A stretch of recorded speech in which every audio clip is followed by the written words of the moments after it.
All right, Chelsea fans, welcome back to another episode. That's right, of the London is Blue podcast. Hopefully, your favorite Chelsea podcast here with another summer update. Summer is alive and well, and we are pumping out a ton of content. Dan, one of your hosts here. No Nick, no Brandon, but a fan favorite, Sam, CFC Central, joining us on this episode as we go through a summer update. We're going to talk a little bit about how the tour has been going so far and some of the early trends we're seeing with Pochettino's side in preseason. Talk a little bit about some of the transfers at Chelsea, our newer connections, newer links for Chelsea, and then get a bit of an assorted news around some of the things with Caicedo, Gallagher, and what that all means. But Sam, welcome back. You're still in the US. There's still a couple of days left. Are you getting everything done that you need to do in your personal preseason before Chelsea kick off against Liverpool? Oh, yeah, Dan, I think the preseason has gone in reverse for me. It usually is, focused on fitness and conditioning, and I'm doing the exact opposite here. I'm just like coming in with, a list of places that I needed to eat at and sort of hog on. And that's all I've done. I've just woken up in the morning, gone to the gym, come back and eaten myself silly. And it's just been a balanced diet of sorts. So I think I'm pretty much done now any longer. And I would be extremely concerned for my health. So I think it's perfect time to head back home and start doing some work in earnest as we get into the new season. Well, the people are going to want to know, though, before we jump into all of the conversation, what is the best thing you've had to eat in your time in the U.S.? Well, a lot of stuff, to be honest. I mean, I was surprised at how good the cuisine is. I was a little taken aback, but I would say because I'm in North Carolina, I really like the barbecue. We went to this place called Damp Barbecue, which is a small trailer truck pulling out whole hog barbecue. And it's probably one of the best burgers I've ever had in my life, which was incredible.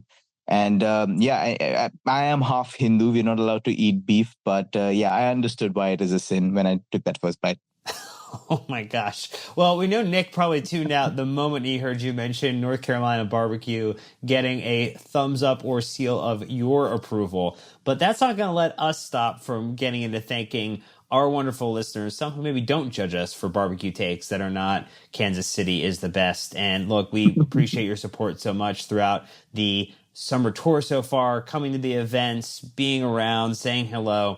We just want to say the best way you can support the show outside of a high five or thanks in person is through patreon.com/London Blue Pod. But there are also free ways to support the podcast as well. Leaving wonderful 5-star reviews on Apple Podcasts or Spotify is always appreciated. And subscribing on YouTube as well. And look, we are 30, 40 or so people away from 25,000 subscribers on YouTube. So look, if you haven't done it yet, we're talking to you right now. And we'd appreciate if you could jump on and help us crush through that 25,000 subscriber milestone on YouTube. We'd super appreciate it. But look, let's get into it. Preseason so far. Sam, we've had a chance to see 2 matches now. You were in person for one of them, in addition to some of the events preceding the match. We are getting a look at the majority of now the players who are part of the side, maybe just outside of a few who haven't had a chance to have minutes yet due to late arrivals in camp. But run us through some of those observations you've had over now the 290s that we've had a chance to see. Before we get into the pure 90s, I would say that the one thing that stood out was obviously being in person at training. It was incredible to see just what the tempo was in terms of setting the intensity and getting those hard runs in, which Pochettino really, really loves, considering he's a Bielsa disciple. So the first thing that I did notice was whatever he was trying to get his players to do in training was very running oriented. It was hard, long sprints over and over again. Even the drills, like the unopposed drills, which were about the warm-ups, it was just about trying to get as much, as you could to 100% intensity. Even the stuff that we saw in public view, which was something that we'll talk about later on in the podcast, it was just trying to move from in possession to executing an attack in, say, about 7 or 8 seconds. and then immediately running back to your starting position and getting into a nice compact block in case the ball is lost. So I think that was a lot of emphasis on how the playing style is going to develop. Players are going to be fitter and sharper. I was a little shocked to see how lean Enzo Fernandez looked. I mean, he's never been, I would say, on the bulkier side. He's still had a robust physique, but when I did see him in preseason, he looked like he'd shed a couple of pounds at least. So that was pretty great to see. Gallagher looked mean, very lean, very sharp.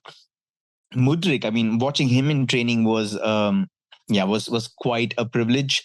I couldn't tell you, that a person was capable of sort of accelerating the way that he does. He was extremely quick, and we saw that against Brighton in full flow. So, yeah, it was just, I think the first thing that stood out was the players, the younger players, the more hungrier players. It just looked physically a couple of notches up from last season. At times, we just looked like we couldn't compete past the 60-minute mark. And even in the first training of preseason, it looked like we were much better than we were at the latter end of the season. So that would be my first takeaway. And with the thing that is relevant, we talk about this being, typically a little warmer of an area relative to the conditions. And even we heard in the mix zone from Ben Foster after the Wrexham game that how hot, how demanding, how grueling it was in that humidity of Raleigh. And while it was much nicer on the day in Philadelphia, there are two matches coming up. Now, the match in Atlanta benefits from being in a dome. However, the match in DC is not, and reported highs are somewhere in the 90s right now, 90 degrees Fahrenheit for that game. So I think we'll continue to see over the next run of games here that the side will continue to be challenged by some of the conditions related to the weather influencing or impacting the intensity that brings. Let's talk about shapes. Let's talk about how the team is setting up. We've seen primarily the back four, but that is just, again, how it gets drawn up on paper and how we see it right when the whistle blows. But in movement, in transition, that back four changes, evolves, takes different shapes. What have you seen and what's impressed you over the way that this side has been playing? And what have you been seeing in those formations? So the first thing I would say is the 4-2-3-1, which Pochettino is well renowned for, does seem like the default setup. We've seen, obviously, two centre backs supported by two full backs who are very aggressive. Chilwell was talking about it the other day, saying that half of it was tactical instruction in terms of you have to get up front, you have to push, and you have to get into wider areas, in advanced areas, to try and support the attackers up front. But you also have to make sure that you do your defensive duty as well. So it's kind of like playing wing back in a back four. It's a very intensive role for Pochettino. So yeah, so I think the four, and then you've got a very interesting double pivot, which I think the dynamics of those two players in the engine room will arguably define our season. We've so far in the first game, we saw Andres Santos and Cesare Caicedo play together. And then we had sort of this three-man setup, very similar to Tottenham in the way that the number 10 almost functions as a creator, a second striker, and then also has the responsibility of helping in build up as the third midfielder, slotting it as the third central midfielder to make sure that the midfield isn't overcrowded. So a lot of complex tactical roles for multiple players. Even the centre backs, for example, the full backs, for example, you have to get somebody like a Marco Correa to not just be a full back, but also slot in as the third centre back when you're trying to defend. And the same goes on the right-hand side with Malo Gusto, who was often just pushing up as the third centre back or as an auxiliary midfielder to make sure that we weren't caught out on breaks. So a lot of moving shapes. We also saw, interestingly, I saw a 3-1-3-3 or a 3-3-3-1, which Bielsa is very well renowned for. He's arguably the guy who conceptualized it.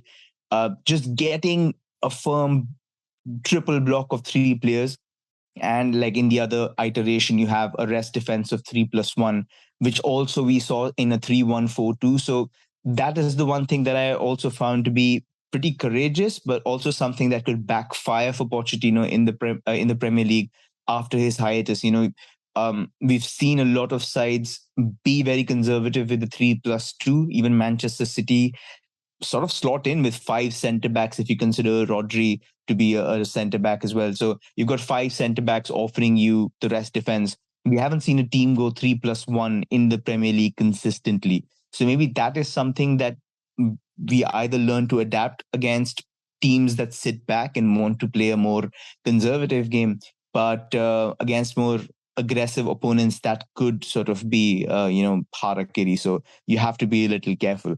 But it was again courageous from Pochettino to say, I will have six attackers in the attacking third. I definitely want to play vertical football. So a lot of the shapes do point towards that quick, very aggressive, not something that's going to be stale or U-shaped, being circulated over and over again. And hopefully that will continue. Sam, one of the things that maybe people are going to question or ask is, are we moving faster than expected in terms of putting this into practice or into implementation? We know that preseason is a time for teams to really focus on fitness, conditioning, and to start to work out these systems. But even after watching the match, particularly against Brighton, against Wrexham, you could argue that the level of competition in general should be at a state where Chelsea should be able to score 5 goals. But it feels like the match against Brighton in particular, I think the phrase is, showed me something. Potentially showed me that we are picking this up extremely quickly in terms of how Pochettino wants us to play, how aggressive he does want the team to go, how centrally he wants us to play. Particularly even like the drifting of like Chilwell into a central space. All of that felt really, really good and seems to be happening maybe quicker than I thought it was going to be displayed in preseason. So am I off base, on base, or near base? No, you're definitely on base. I would say that the most interesting thing, again, is something that I noticed was very admirable about Pochettino's team and Pochettino in general was how well he'd identified players and their roles from what their preference is or what they've appeared best in. Andre Santos has been at Vasco. I mean, at 17 years old, he was somebody who was taking goal kicks. He was orchestrating play from very, very deep, and he was making box to box runs to the other box. Somebody who wanted to be a main contributor in all phases. It's something that we discussed in our Andre Santos megapod as well. Somebody who loves being the fulcrum in every single phase. And if you saw the first game, he was playing on his preferred side, on the left-hand side. He was being the first guy in build-up. He was the first phase operator, trying to receive, trying to slot in between the centre backs, assisting, always looking for options. So that was something that was, familiar to him. And it made the transition, I would say, easier, while in some situations it is pretty tough for a younger player to come there and fit seamlessly in a club the size of Chelsea. So he did very well. Caicedo is played on, again, the left-hand side and on the right-hand side for Inter under 19 in the Primavera. He was given a kind of role, the box-to-box role, trying to get into the box for headers, something that he likes as well. Malo Gusto given the kind of role that he prefers, being in the attacking third, counter-pressing, making sure that he is offering the kind of service that our strikers need. So he's also got a good role. Nico Jackson, I was watching him very, very closely. The positions that he was taking in, the places that he was receiving, very similar to the way Villarreal were sort of playing him, to make sure that he does make off-the-shoulder runs, but more, you want him to receive in front of the centre back so he disrupts the last line. So all these things, when I'm making these observations, I'm thinking Pochettino's team has done their homework. They know where each player should play and what their preferred style of play is, which bodes very well for us as a unit. So hopefully those identification of strengths continue, and what he's seeing in training is giving him a better idea of what the entire unit looks like and how its individual elements can best be utilized. What about Any other observations you have? So things that maybe are the intangibles or things that aren't as easily quantified, that maybe the in-person experience and getting to see things up close versus what people are seeing on television. What would you say are things that you picked up on there? Thanks to you guys, I was able to be in the mix zone, and we were able to watch a lot of the non-playing staff up close and personal. So it was great meeting a couple of them as well. But the vibes look really, really great to me. It looked like people were happy. The mood was lighthearted. We saw Vin Stanley.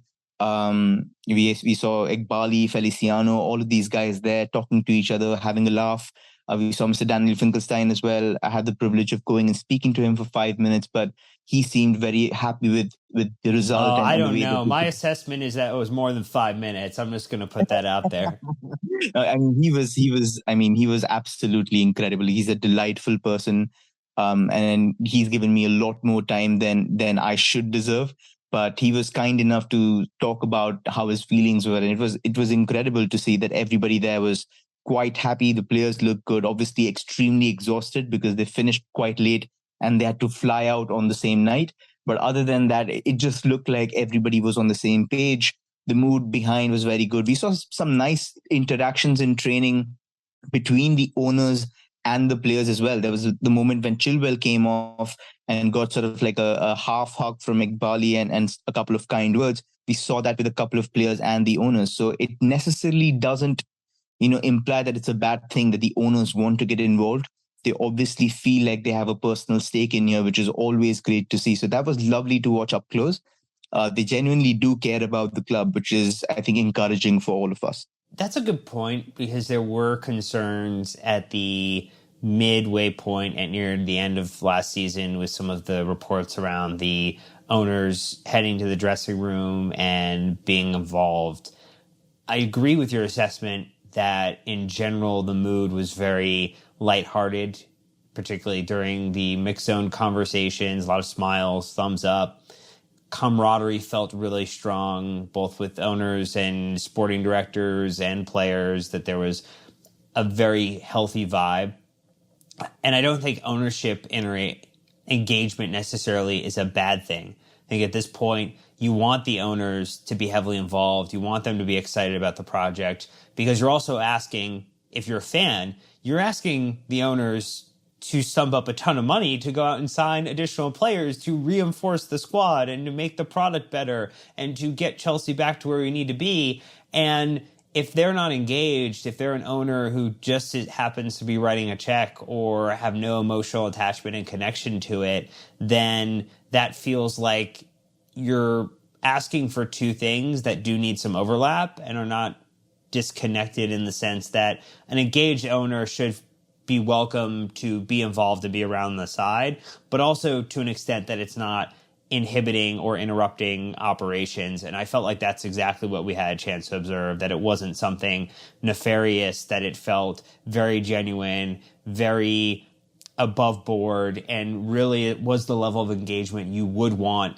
if you're also asking for owners to truly buy into what it means to be Chelsea, to what it means to be taking this club back in a winning direction and to putting Chelsea back into Champions League contention, Premier League contention in a way that we were not last season. No, 100%. I completely agree. I mean, it is very easy to make the distinction in terms of, when you see the owners circling like helicopter parents and wanting to sort of dictate what needs to be done and how it needs to be done. But this looked like they were just, very, very invested spectators. They were there and trying to make sure that the transition was seamless, smooth for everybody involved. It was great to see the sporting directors there as well in person, probably there to try and make sure that the new players that have come in, those roles are transferred, that knowledge is transferred to the coaching team, on ground as well. So it's something that we talked about extensively in the Lee Scott podcast. He was kind enough to tell us that knowledge sharing is critical when you make those transfers. You have to make sure that the guys who've done the research pass it on to the guys who are going to be handling those players. So it was great to see that in practice as well. And it looks like it's going to be a well-knit group from top to bottom. It's a very utopian idea, 100%. But from what we've seen, I think it's good to start off on that note. And is there anything that you feel like we haven't been able to assess or trying to assess at this point would be too early because the jury's still out? Yes, I would say the counter press and the pressing would arguably be unaccessible in a proper sense for quite some time, for multiple reasons. I would say the first, obviously, um, the weather wasn't really conducive to high intensity stuff, and obviously, when you've had 1 week, 2 weeks in a new place to acclimatize, you're not going to be able to do it for more than like 20-25 minutes, obviously, because you're playing only 45 minutes. So I think at this point it's just easing players in to make sure that you can build your fitness up to a point where you can do it for 90 minutes. But it did look like against Brighton, especially where you're playing against a side very established in playing out from the back, that it will take a little bit of time for us to get that part right. Poch will probably have to um, improvise on the fly, but the players itself will have to be a little more, I would say, geared towards figuring out if they can press for 90 minutes. I don't think they're ready as yet. Some of them are still lacking a little bit of sharpness. And as that gets better, as the fitness sort of gets better over, say, hopefully the Newcastle game, and probably by the time we reach Dortmund, we should have a better idea in terms of, is this team looking the way it should look for Pochettino? And we've seen that his identity is high intensity pressing over short distances, localized pressing. So you press for 4 or 5 seconds and then you immediately back off and make sure that you're absolutely structured and ready for whatever it is that needs to happen. But those 4 or 5 seconds, the synchronization, the effort, the intensity over 90 minutes, that's something that still needs to be assessed in better conditions at a better time.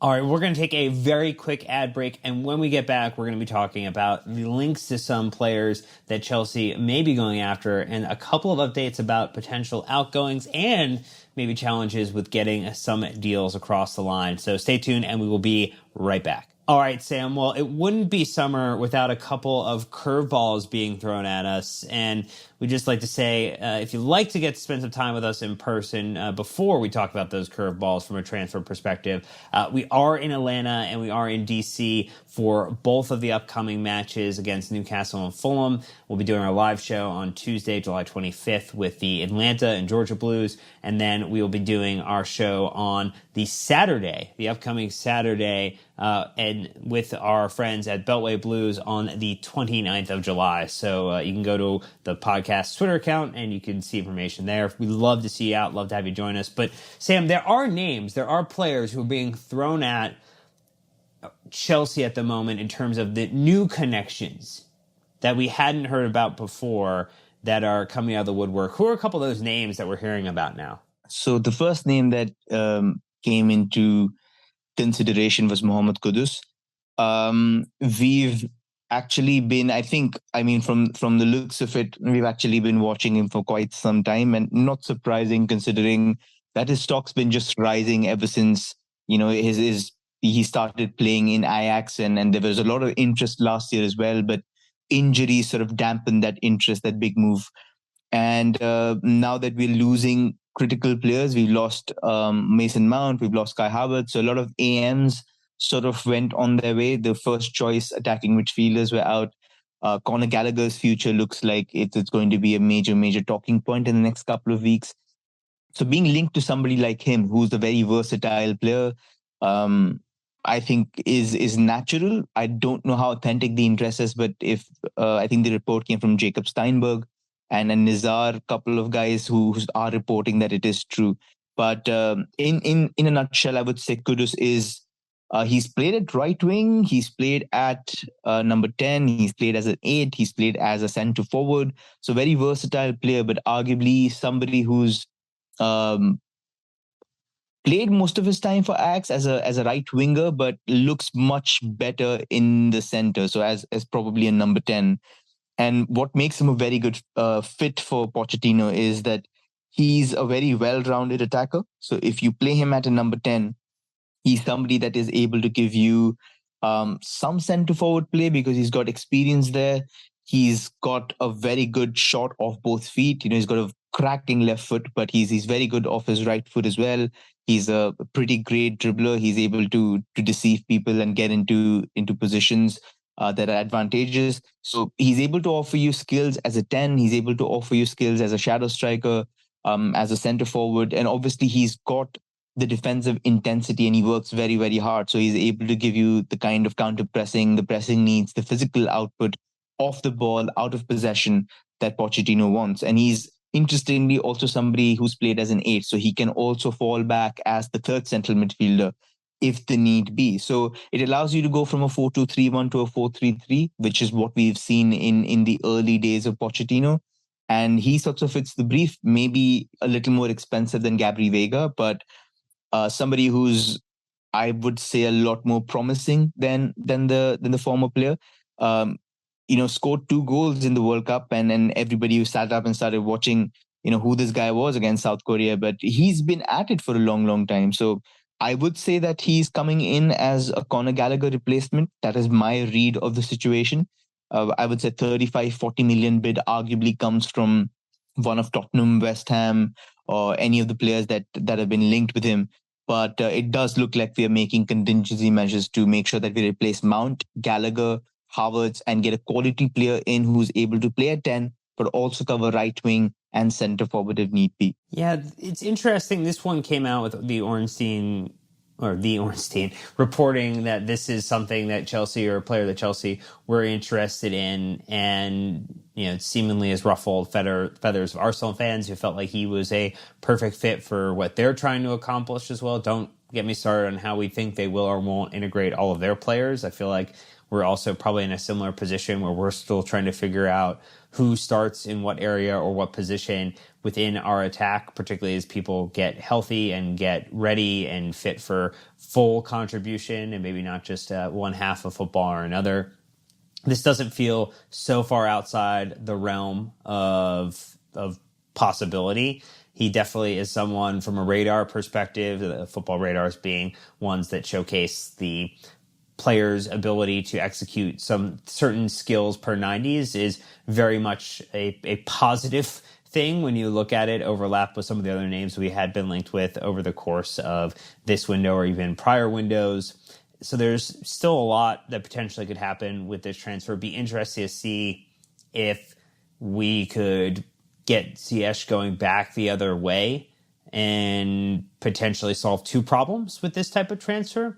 But he's not the only name that we're looking at. There's obviously there's Shirky, and then also from Lyon, and Ulisse is another one from Crystal Palace that we've been linked with as well. And depending upon if Conor Gallagher does or doesn't go, if Hakim Ziyech does or doesn't go, that you would then have potentially a option for Kudus plus one of the other 2 names, or does it become Kudus plus or Ulisse or Turkey is going to be the real question, I think, Sam. Yeah, definitely. I think Olise is also Michael Olise, or Olise, whichever the way that you want to pronounce it. He's also a pretty interesting option because, again, he is somebody who's a left-footed right winger who's played for Crystal Palace, and we have quite a lot of them. I mean, including, say, Kudus if he comes in. You've got Diego Moreira, you've got Angelo Gabriel, you've got Noni Madueke. So 3 guys already competing there. Kendry Pies is somebody who plays at 8, has played as right wing, has played as 10. Again, a left-footed, right-sided attacker. So a lot of guys who have similar profiles, I would say, are sort of competing and at a similar age range. So, the question is, which one are we going for? Or are these links actually simultaneously happening? So we're driving up pressure elsewhere. But Olise is also probably like somebody who I would say could thrive centrally. And interestingly, both players, and Kudus also takes free kicks, but Olise is also really, really good at them. And I think like we are missing some set piece threat. We don't have, I don't think we have a designated penalty taker as yet. We don't have a proper corner taker from the right-hand side. So it will be interesting to see which one of those signings addresses that need. So I think those 2 guys that we're looking at do to an extent answer those questions. but they're also pretty similar to the guys we already have. And a lot of people have voiced that complaint saying, great, you're going for good attackers, you're going for promising attackers, but what about the positions where we need reinforcement the most? Arsenal have gone inside Declan Rice. We still don't have Caicedo. So what is the story there?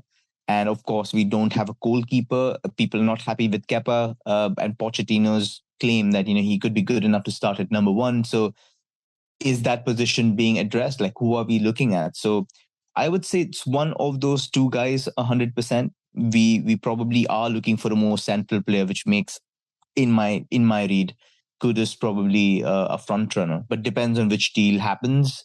Cost wise is feasible, and then something that happens more quickly, so that we don't have to delay anymore and get those guys running ASAP.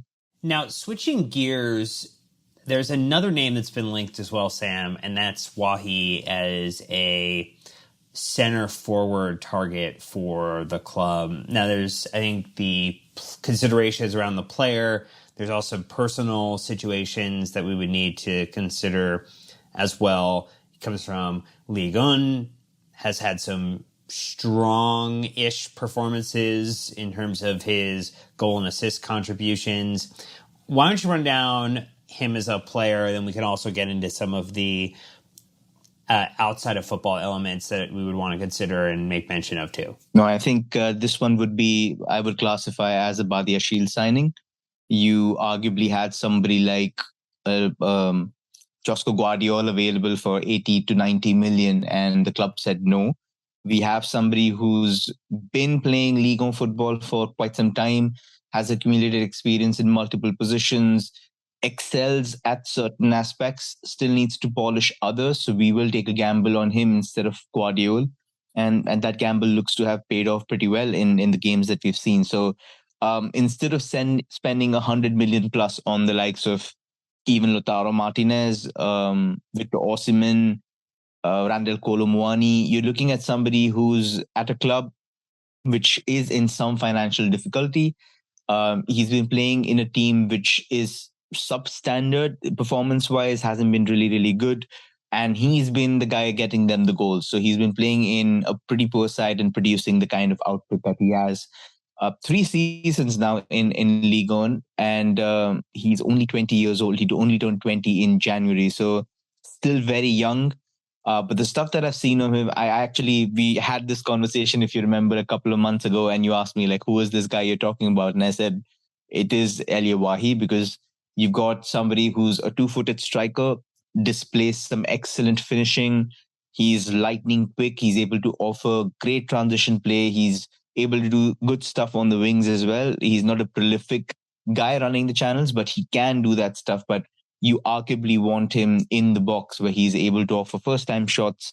He's able to make some great angles for himself. He's able to create good separation and get you the goals.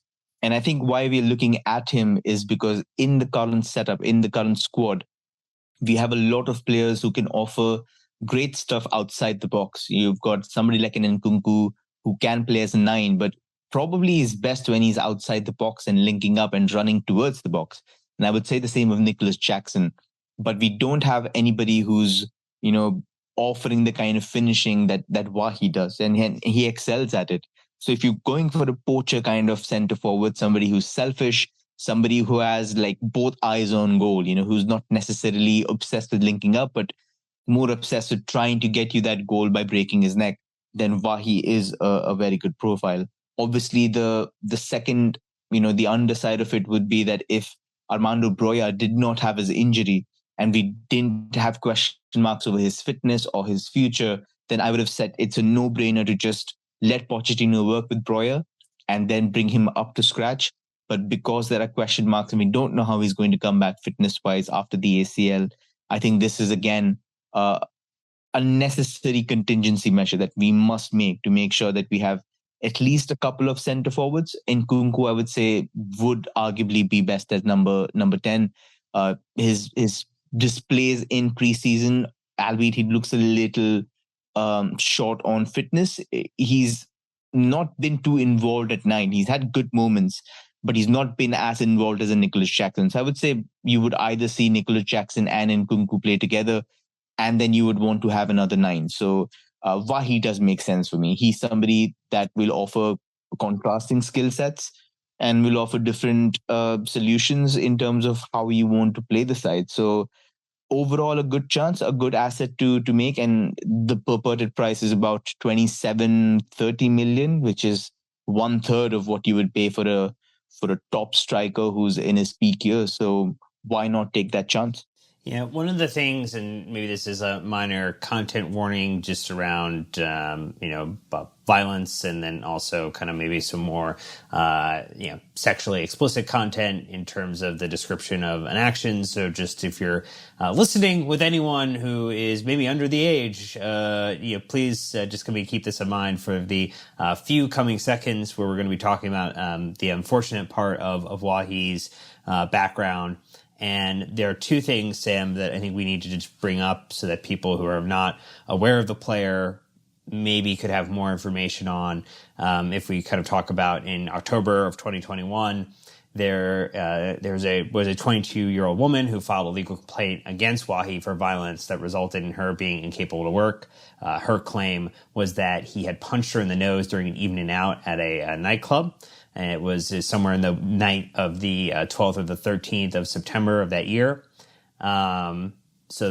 Reported violence towards women. And then in November of 2021, Roman Molina, who's an investigative reporter, reported that Wahi had been expelled from his youth academy for allegedly pressuring other students or secondary school students to perform masturbation in front of him in the bathroom. So like these are also elements of concern that you would hope the club would fully investigate, that if this is a player who has moved towards and down a path of reconciliation, because these are serious allegations in both manners, in both ways and shape and form, that you would imagine Chelsea would have to see a massive amount of personal growth and reconciliation to even consider bringing the player in with these two types of, well, not the same concerns that would overlap, that would make you concerned about trusting the player and trusting the player. No, I agree with you 100%.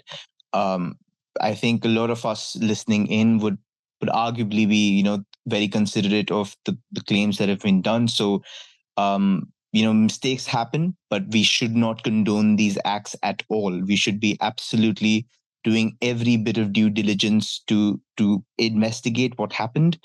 And after that, whatever has happened in terms of rehabilitation, like you said, and reconciliation, in terms of making that growth as a person, as a player, and making sure that those things never, ever, ever happen again, have to be absolutely 100%. There can be no kind of sacrifice in terms of no kind of glossing over or no kind of looking over things. You have to make sure that this is a player who will represent the club in the best way possible and is, first of all, a very, very good human being and then a very, very good football player. As a personal opinion, somebody who's also received a second chance, somebody who's also gone through a lot of different places where we've seen the benefits of second chance being given to people, it does make an incredible amount of difference. So hopefully, if we are going for him, that diligence, that part should 100% be nailed on. And that is absolutely a non-negotiable. Now, advancing into some of the other conversations, we're going to talk about what's going on with Caicedo, Gallagher, and a few other bits of information, but we're going to take our very last ad break, and when we return, we'll jump into both of those topics. All right, Sam. So two things that have come out on the Monday morning/afternoon here on the East Coast that people have been reading about all day and maybe fuming over one or getting upset about one and then scratching heads about the other is the Caicedo deal being number one and Conor Gallagher being on the market are the two things that we've been reading and hearing today. Now, with the Caicedo deal, we heard or read reports from multiple individuals now that Chelsea and Brighton were not able to get past their impasse as it relates to where the clubs stand on valuation, the club's desires potentially for players to be involved in the transaction, with Levi Colwell potentially going the other way, even though Chelsea are very adamant, particularly even Pochettino with his comments after the game about where Levi's future is and what his potential talent level and contribution level in England and for the Premier League is. It feels like we're reaching a dangerous point with the Caicedo deal that Chelsea now need to start seriously looking at alternatives or backups, not assuming that they have been doing so, throughout the window, but potentially really looking at some, if Brighton are going to maintain a stance of 80 to 100 million in the realm of needing the majority of that up front. Yeah, it's a tough one for me. I can empathize on both sides in terms of people wanting Caicedo and saying that 100 million shouldn't be an issue for a position that we've neglected for a couple of, I wouldn't say couple of, but like a long, long time. Arguably since our last title win, we've just been, running on fumes on that position. So we would arguably say that 100 million is well spent on somebody who's just about entering his 20s, 2021, I think he is, and would arguably be a very sound signing for the next decade. So, yes, I completely understand that. But again, what kind of deal you pull off, the bigger tier deals you pull off, that becomes the standard for the next negotiation. So I can also empathize with the recruitment setup saying, look, we want Caicedo, but we also know that he's unhappy. He's made sure that he's wanting to leave. He's mentioned that in an interview in South America as well. You've rejected his move once, made him sign a new deal. And if you do it again, then you will have an unhappy player on your hands. So saving 20 million is a massive, massive amount of money. It is arguably equal to another exciting South American signing like Angelo Gabriel or Andre Santos coming out of nowhere. So it is understandable that negotiations are drawing on, but patience is required. And hopefully, like, it will resolve itself in one way or another very, very soon. But again, I'm looking at the financials of it. I'm saying, what if we don't get Caicedo? Then we don't have any elite, I would say, available central midfielders / defensive midfielders of that ilk. You can't really go to Real for Chouameni. He's not going to come because Real generally do keep faith in their young talents. We saw Vinicius have a very, very tough time, but after that, they kept the faith and he's become one of the best in the world. And I think they will do that for Chouameni as well. So the idea would either be you look at other midfielders who are not quite there yet, but could have Caicedo-like trajectory. There are a couple of them out there. It's just the recruitment setup has to take calls on, are they good enough to start that trajectory straight away from the English Premier League? So say Hicham Boudaoui, who we've talked about in a previous spot. So the Algerian international is Ligue 1 talent as well. He's somebody who's very established in every single phase. He's also played as a defensive midfielder, played as a number 8, so somebody who's versatile.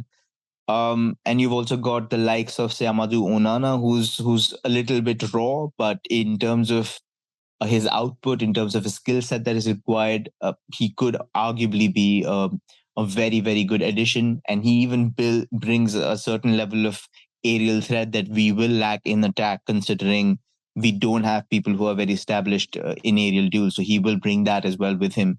So yeah, I'm looking at certain deals and I'm saying they can be done for around 50 million. Romeo Lavia is also somebody who's around that money. I don't think he's a great fit with Enzo, but in terms of if you want to get a backup to Enzo, somebody who's fitting into that role, and then you ask Andre Santos to play a different role, a more defensive role, which he's done for Brazil, then that makes sense as well. So you either do that or you keep faith with the talents that you have. Andre Santos has shown some very, very bright things at the age of 18. So I think it would be pretty prudent to say, why not give him the next season? We're not competing in the Champions League. We want somebody to have 30, 35 games at the highest level. So why not give it to him, or, and go out and just buy somebody for 60, 70 million and then wait for them to hit that point. So I think we've reached that point where we need to have a good, long, hard look. And if Caicedo doesn't come, I don't think it's the end of the world. I think we can still go one season with what we have, and then reassess next year and then see what the market's like. Yeah, I think that's the interesting decision. And there are going to be people who feel it on both ways, as you've indicated. Those that are wondering why, if he's the talent that we believe he is, wouldn't we go spend the money today to make it happen and really level up the quality and the caliber of the side that Chelsea have, particularly as seen, I would imagine, more so as a commitment to Pochettino and giving him everything he needs to help supercharge Chelsea's development. But at the same time, to the point that you're making and went in a little bit deeper on, there may be, with the benefit of this recruitment team and recruitment staff, a identification of a player who is near the trajectory growth and can do the hockey stick effectively that Caicedo did at Brighton, where he came into the league and really within an 18-month period has become a a player valued, by his club at £100 million. And would that be of better value to Chelsea over the long term? I would say yes, but if you're looking at more of a short term, needing immediate returns, Caicedo may be the better option, even if you are paying a bit above the standard. And it does then handicap you in future negotiations because we're being held to what we valued Enzo Fernandez at a very, very, very short window ago. So ultimately, we're fighting a lot of our past mistakes still to get this deal, get this negotiation done. And it'll be interesting to see if we do see the club start to fully sound out a little bit more of these alternative options in the very, very near future. The other situation that we find ourselves in is Conor Gallagher having done a strong job over the past two preseason matches. According to good friend Nizar Kinsella, who's been on a couple of our episodes here, and we've seen quite regularly on tour, apparently doesn't sleep because he's finding out all of these stories, identified that Conor Gallagher may be available and the club is potentially considering selling him this window. There are teams like West Ham who are interested in him, Tottenham who are interested in him, a potential valuation around £35 million. This one felt a little bit odd, particularly after seeing Conor perform over the past two matches, understanding that he was one of the 6 or 7 highest contributors from a number of total minutes last season. That felt like with the loss of Mason Mount, the loss of Kai Havertz, the loss of a few other players in the side, that he was going to be a little bit of the glue, the transition, particularly as we brought in a bunch of younger players. And I guess in one part, Sam, it makes sense that if you don't value if the hierarchy doesn't value him, you have 2 years left on the deal. This is the best chance you would have to sell Conor Gallagher and get a good value and not end up in the situation where he doesn't want to accept a move. It's 1 year left on the deal and you're in a bit of a pinch because you know you can't extend him and now you've lost all your negotiating power. On the other hand, you want to show the pathway. You want to show an ability to migrate players from the academy into the first team, to have them be a contributor. He's got a lot of valuable skills that would allow him, if not starting, you would at least have him to be a rotational option for several members in the attack. And so from a versatility standpoint, it feels like something where Pochettino would really enjoy Conor's skill set and what he's trying to build out. I guess what I'd like you to do, as I talk therapy myself right now, is to help me make a little bit more sense of this. Yeah, he is, again, I think, a lot in terms of like a very divisive player in the fan base, which isn't saying much because it's happened before with very, very good players as well. In my personal opinion, I think where the argument starts skewing towards the irrational is that when we talk about Conor Gallagher, what is his position in the current setup? If you look at a 4-2-3-1, what is his setup? So I would say he would arguably be a very strong option as a rotating 10 for Nkunku, or if Nkunku's playing number 9, that you would want somebody at number 10. And I would say Conor Gallagher is a very good fit at number 10. But then people immediately start bringing this argument saying, but he can't control the ball. He's technically soft. He's easily robbed in tight spaces.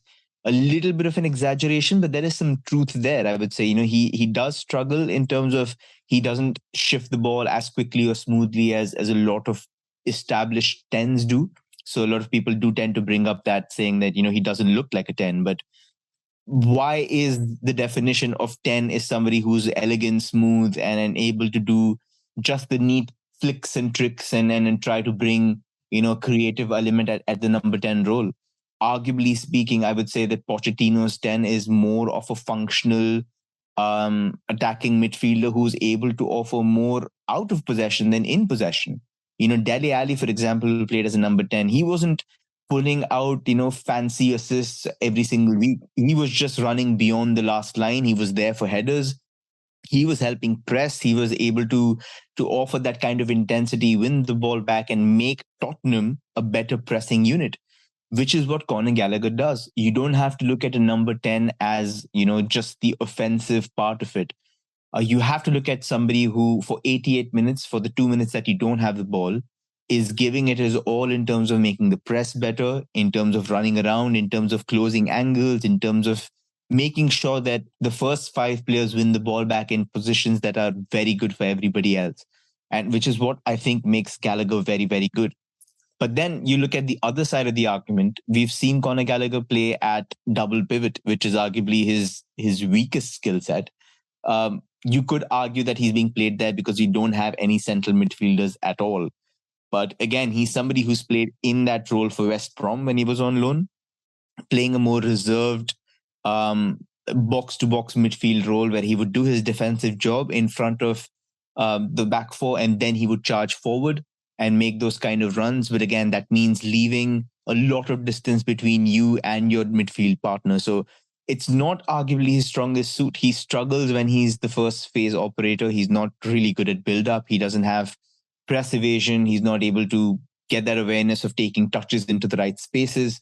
So if he's not playing at number 10 and you're going to play him in a position that brings out the worst in him, then would it be better to sell him for 50 million is the question. It would arguably be very, very good for Conor Gallagher.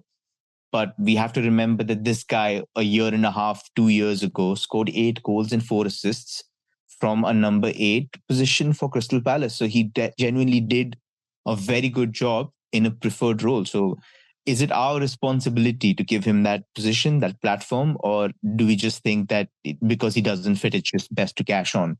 You can make arguments for both. I don't want to pick a side. I think whichever side you're on, I would see merit in it. But I'm just saying that on a personal note, if he goes, I understand. But if he stays, I understand a little bit more. Yeah, it's going to be really interesting to keep an eye on over the next week or so, particularly as Chelsea look to maybe advance some of these other negotiations that they're having a more detailed conversation with. We're getting day by day closer to Pochettino settling on what a starting 11 could be for that first match against Liverpool to kick off the Premier League season on August 13th. So the clock is a-ticking. The negotiations have to speed up just a touch, and there's still plenty of work that needs to be done on moving on a few players as well. So look, there's going to be a whole lot that we're going to be chatting about. Sam, I know you are going to be heading back home to India here in the next couple of days, so we won't get another pod from you in the next few days, but you are hard at work making sure that if a player gets announced, that the due diligence has been done so we can get a special pod, an announcement pod put together. And so I just want to wish you safe journeys, and on behalf of all our listeners and viewers, to thank you for all the hard work and diligence over the season, particularly this part of the year, because ultimately the amount of times that you have to change direction, change course, do additional research, the amount of work that you do that doesn't get published is sometimes larger than what actually comes out at the end of the day. And many people don't know that. So I just want to thank you on their behalf. No, that is very, very kind of you, Dan. And I think a massive thanks goes out to you and everybody at London's Blue Pod, because it was an incredible experience being there at the live pod. I mean, I was a little shy getting up on stage, and I did not, because I would also not want to be in esteemed company. when Nizar and Tom were doing some great works. I was just happy listening in, but I did meet so many listeners, and I was able to have some great conversations with them. And that was the highlight of the tour for me, to be able to, thank people in person for all the love that they've given me. And I wouldn't be here without any of you. So I'm constantly humbled, and I'm reminded of that every single day. So I only want to give it back. Luckily, I've started Wahi about 3 months ago, so I've got good stuff on him. Maybe we might just end up doing some, a special player pod at that Klaxon ring sometime soon. But which I will get on Kudus, probably on the plane, and have something pulled out in case it goes that way. But overall, I think it's been a fantastic trip. I wish I could have done the entire tour with you, but hopefully we'll be able to do that again next year and pull out some great stuff for the World Cup a couple of years down the line. But just meeting you guys was the best thing. So I just want to say thank you. It was incredible, and we enjoyed having you over here as well, and getting the chance to spend time with you, and are so thankful that you adjusted your plans to get here sooner so that we could make it happen. And look, we've got so much great content coming your way over the next couple of weeks here. We have a live pod that we're doing in Atlanta. We've got a match review from Atlanta. We've got more famous CFC, the last famous CFC episode of this current run. We have pods from DC coming, and there's so much more coming out over the next week or two, particularly as the build up to the Premier League season. So stay tuned with us, and thank you so much for your incredible support, both in person and online. Sharing the podcast is one of the best things you can do, and we are so appreciative. But until next time, Chelsea fans, you know what to do. Keep the blue flag flying high.